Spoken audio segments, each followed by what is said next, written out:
Matthew, great start, strong finish. Do you want to fill in the gap in between? What would you... I'd rather talk about the start and the finish. But I need you to tell me about what happened in between. We dropped away. We did enough work early to set the game up. So we come away with a win. Fortunately or unfortunately, it's the similar area, but we dropped away in the contest, which is our one-wood.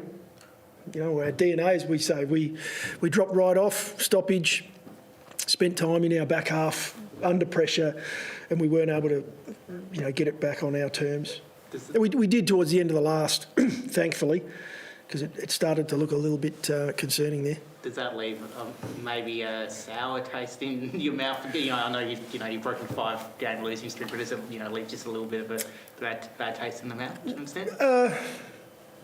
I'd be lying if I said it didn't. Yeah, I think we all stood on the ground afterwards and,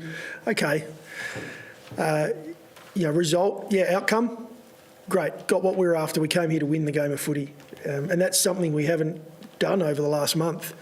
We played some really strong footy in patches and we haven't got the result. Today we did exactly the same.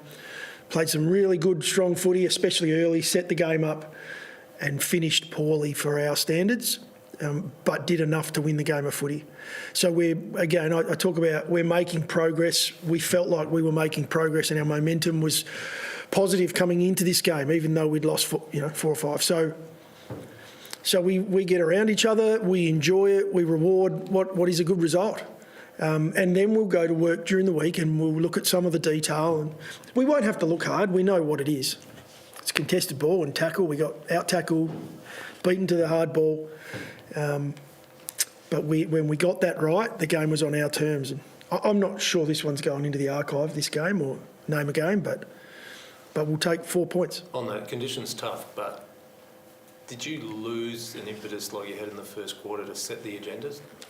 Understand if you're not winning the contest, you're not able to do that easily, but even at times when you did have the ball, did you fall into West Coast's way of just playing it as static footy?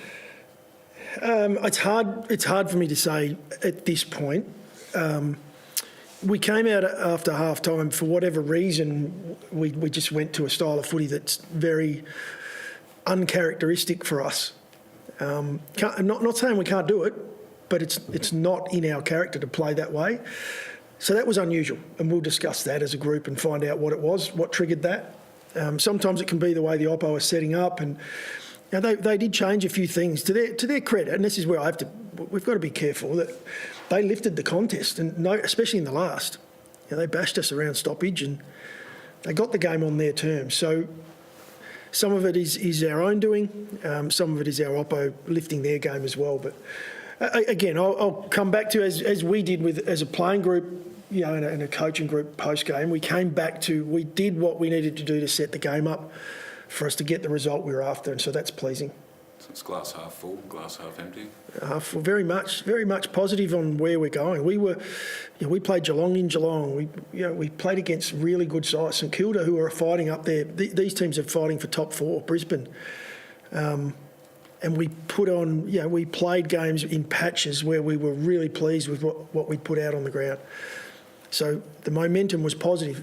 This is a win. Of course, we walk away positive. If you're not enjoying wins, then maybe you're in the wrong game.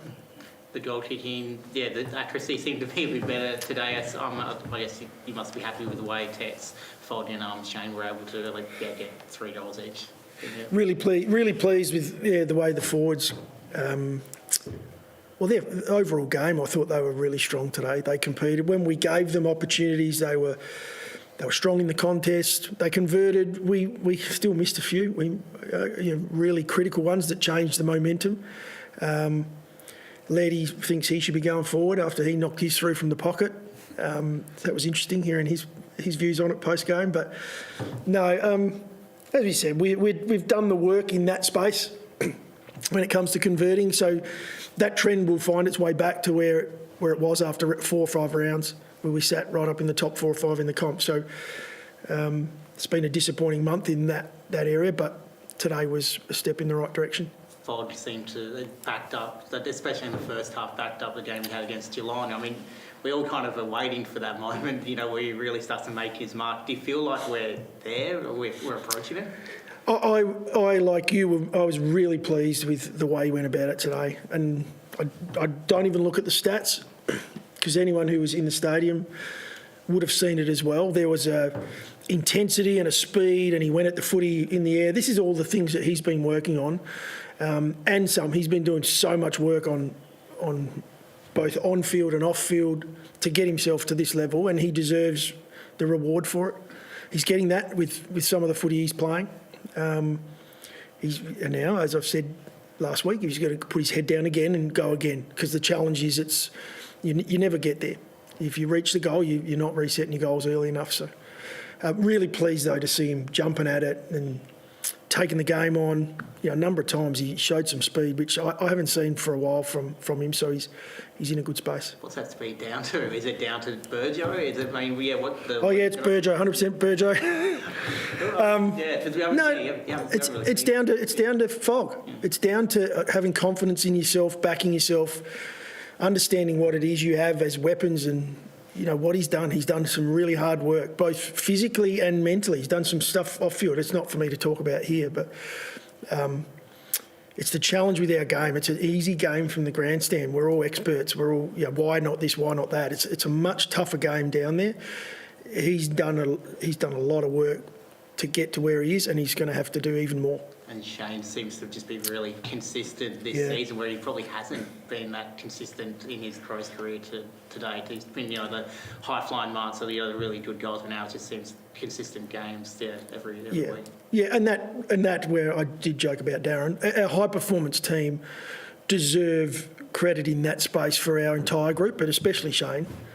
And Shane deserves all of that credit because he's the one who has to put his head down and go to work, but he is now fitter than he's ever been. He's balanced out his body. He's got speed and power. So he's quite exciting for where he could get to if he continues on this trajectory. What's another game done for Miller? What's another game? Yeah, another one to get him up to speed. It's a tough one because today's a bit of a slog. But another game at the level, another game at the highest level. So the speed of the game, he'll... Real test, isn't it, when the speed... Yeah, ramps up on him. It is, yeah. When the game gets really quick and fast and the transitions are sharp, and that's what happens, when you play in the fastest of games, that's where you get challenged. And it's to be able to do that again and again. So off the back of our Shane conversation, Shane's got super talent, Shane McAdam, and a couple of years ago we saw it in glimpses. Well, now we're seeing it regularly. Wayne's very similar. Wayne's got an incredible talent for the game, so it's going to take some time being out for 2 years for him to be able to show that consistently over and over. How's Paddy after the talk? Yes. He's got a corky, he's got a really bad corky. He's well. He'll fight his way back through that, but it was a ripper in his quad, I think. But that was a real positive, I thought. I don't know what you guys thought, but just watching what he did with the ball in hand, it was a challenging day for everyone as far as ball use goes. That is his weapon. He's an extremely good decision maker.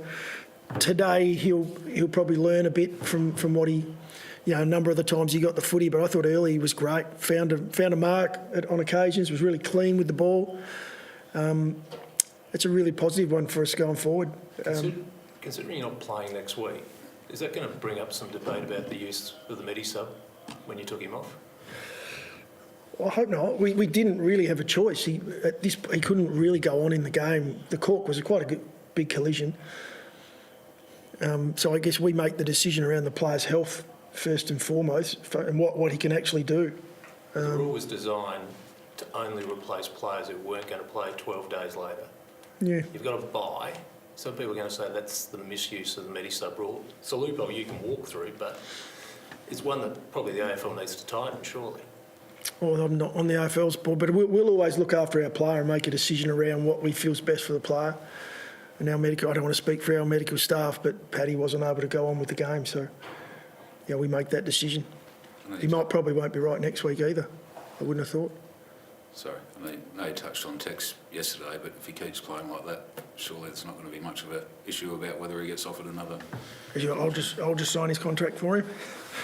I've said it so many times. In fact, I said it 12 months ago to the day we were in the same position. The club are working through with Tex on what that looks like going forward. I know you guys want to talk about it. There's not much more I can give you. I thought he was really strong today, really strong, especially in that first half when, he was so influential on the game. He's that pillar ahead of the ball for us. And now with Fogg, really finding his groove, it's quite exciting for us. What are you when you sit down as a coaching group now, you're at the halfway point of the season, I guess, what are you kind of talking about? How do you view the season to date? Well, we basically we review the season as we're going through nowadays. We've got every data point we need. We look at opposition. We see how the game trends are playing out. So gone are the days of sort of packing up shop in the bye and having a full half-season game review. We do it weekly. We're well and truly on top of it because of technology we can use. So we know where we're at. We know what our work-ons are. That's the most pleasing part. We've got complete clarity around what it is we need to be better at. When we're not getting the job done, we'll just go away and continue to work on that as a group. So we'll go into this break. It'll be a good chance for our young guys to freshen up. I think it's a good time for us to get a week away, and then we start to prep for the Gold Coast the week after that. What are the areas that you look at for what do you hope for improvement from your side over the second half of the season? Again, that consistency of performance in contests, which we've been able to do that, but then our polish on the back of that, execution when it's needed. And again, tonight we saw that in patches towards that during that second half, which in other games in the same moment has cost us the game. But today we'd done enough work early in the first half to get ourselves a lead that we were able to hold on to. 50 games for you, Matthew. What have you learned about coaching? I've learned a lot. I've learnt that as long as you get the good people in, the right people in, then you'll head in the right direction. That's the number one, and we're doing that. Were you different from game one? I'm trying to get a little calmer in the box. A lot of very experienced people helping me in that space. And I just think it's sometimes you open your ears a little more and listen. But 50 games, we don't celebrate 50 too much. I'll get in trouble for even talking about it with our players. I had to go at Tommy Duday last year for celebrating 50. Is Duday all right? I mean, he topped that. I think he had a cut. Yeah, he got a nice split across the cheekbone, which I think it's quite a substantial one. But no, he's pulled up well. Other than the corky, I think we pulled up reasonably well.